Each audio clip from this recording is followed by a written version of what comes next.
Hey, Jim Remley here from eRealEstateCoach.com. Now that we're coming up to the end of the year, right now is a great time to do your year in review.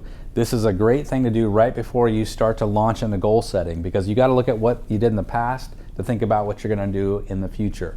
So your 2019 year in review should include this list, and the first thing you're going to do is you're going to print all your transactions out of the MLS system that you closed last year. So you print that list, you have it in front of you, and then you go through and you figure some things out. One of the things you figure out is, what was your average sales price? Now, when I do coaching, one-on-one coaching, and I ask this question, I'll ask them, what's your average sales price?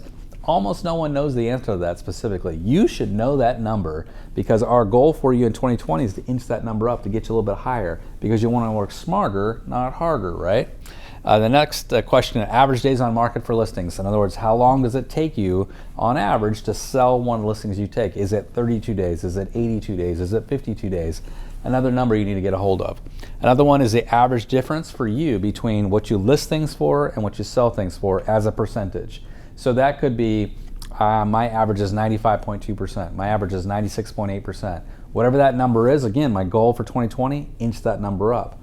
If I can't measure it, it's very hard to improve it. I got to measure everything that I'm doing.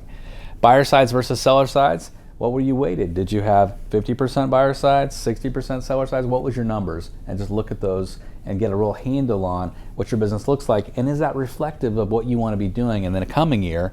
And then the really important one to look at too is, on every one of those transactions, what was the client genesis? In other words, where did that client come from?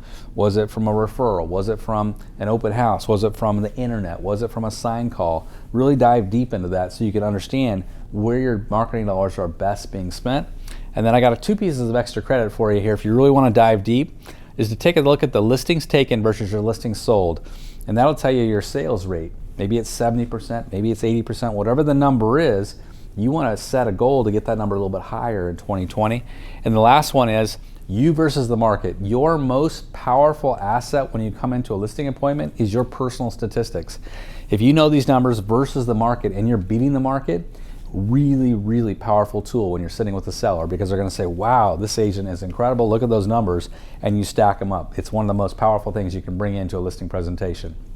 Now, last question I have for you is, if you have been considering a real estate coach, why not schedule a discovery call, 15 minutes of time, and we can talk about what one-on-one coaching looks for you in 2020. I hope you take advantage of it, and we'll see you next time over at eRealEstateCoach.com.